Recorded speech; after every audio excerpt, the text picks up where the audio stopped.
fact, there was a video I did last year with Harry Styles called Adore You.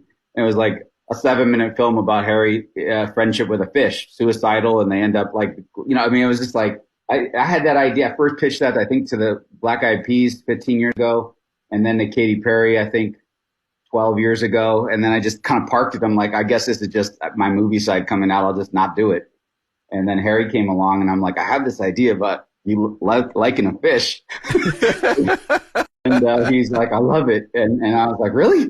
And so it was just, it's just been a nice time, where artists are, my way that I like to phrase it is, and X, tell me if you're experiencing this too, but it's like the pressure changed for them. Now they have to stand out as their own thing.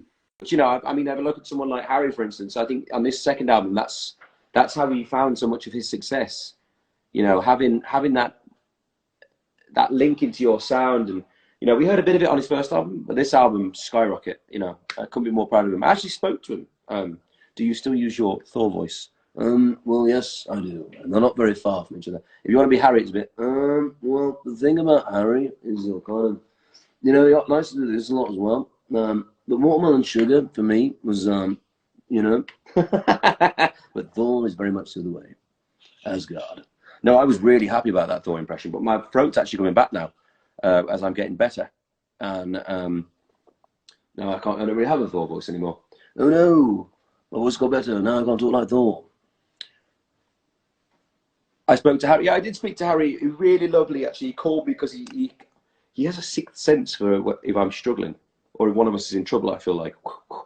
And I spoke to him, and it was a really lovely catch up, actually. And I got a lot of love for the man. He's great. He's really, really great.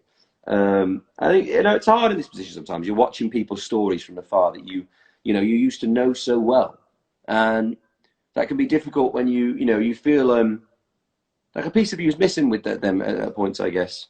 And I think we've all felt this at different times, me and the boys, and it's like I say, it's almost like missing a very dear friend a lot of the time.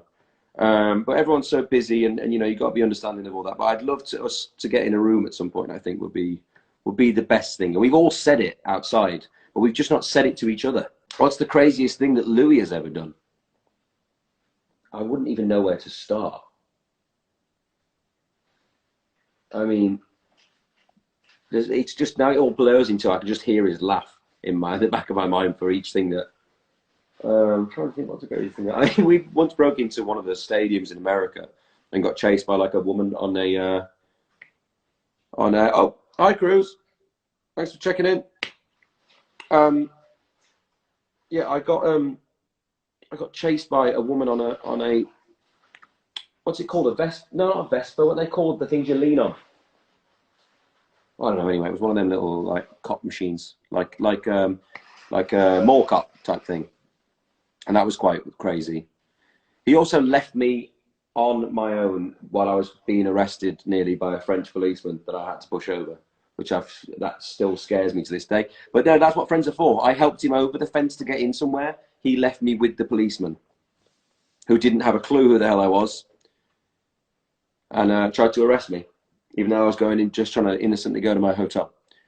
So that's what friends are for in the end, really, I suppose.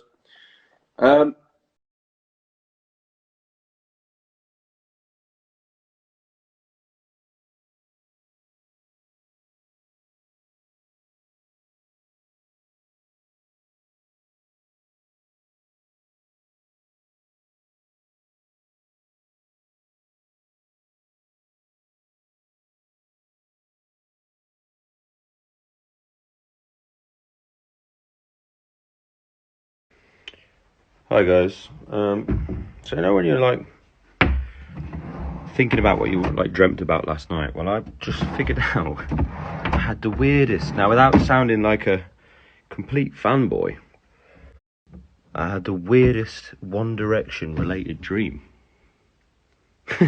True story, I swear to God. So for the first part of the dream, I was arguing with Zayn because I'd stolen one of his leather jackets, but it was my leather jacket, it wasn't his. Excuse me. And then the second part of the dream, I had a boxing match with Tomo, and I couldn't hit him. It was like a full, boxing, but I wasn't allowed to punch him. And it was really frustrating. Why does your mind go to these places? Why does it go there? Well, at least I'm thinking about you, boy. I think the fact that I had told him like Falling was a song that like was really resonating with me and it was doing all of these things. And it was so crazy because we did the interview and then we finished the interview and then I went into the audience and then he did his set. I think he was only supposed to run 3 songs or 4 songs, but he added Falling in for me because he was like, I'm going to add this in. Like he wasn't supposed to do it. And he's like, I wasn't supposed to do it. He like looked over at me and said like, this one's for you. And I was just like, this is the craziest. I have tears coming from my eyes. She's straight up crying. Then I get a phone call that night from Harry Styles basically saying, thank you so much for a great interview. Thank you for being a fan. You're welcome to any stop on my tour. So nice. I've never had any artist do that for me ever. Obsessed. What an absolute angel. Like, that is exactly who I imagine Harry Styles is. I'm so happy for you. Like, at least one of us gets to experience that. Harry Styles has my t-shirt. If you don't know, I run Other People Fund. We're an organization that sells t-shirts and other merchandise that help people pay for therapy. Everything we sell says, I think we need to see other people. And by other people, I mean therapists. I run this account, I put out TikToks sometimes, and after Harry's Grammy performance, I put one out that was very dumb, saying since he was shirtless, if he needed a shirt, I could hook him up. It was a joke, it was dumb.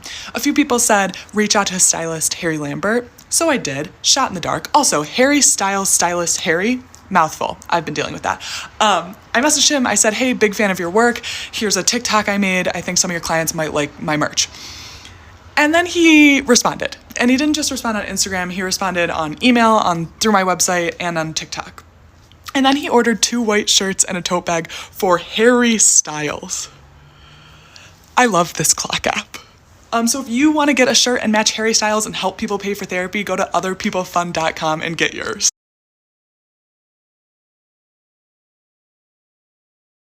Because I announced that Harry Styles owns my tote bag and t-shirts. And I think my favorite thing about that, other than that I'm going to be able to pay for so many people's therapy with that money, is that Harry Styles wore a tote bag that says, I think we need to see other people, while out in London with Olivia Wilde. And the Harry stans, more specifically, the Larry Stylinson believers, are really thriving today. And I am thankful to have given them that shred of hope. Do you know what I mean? 13-year-old me would be so proud of myself for spreading some fandom drama, like a true Tumblr kid. Do you know what I mean? With a charity twist. So it's an exciting.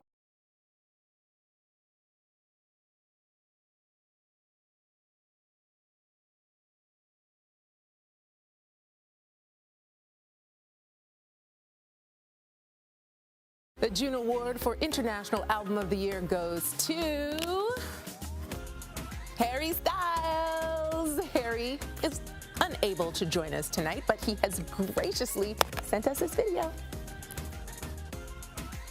Hello, I'm Harry. Thank you so much to the Juno Awards for giving my album Fine Line the award for Best International Album. Very, very thankful. Thank you so much. I'm glad you liked it so much. I'm very proud of it, and I'm looking forward to seeing you all again soon. Congratulations also to the Juno Awards on 50 years.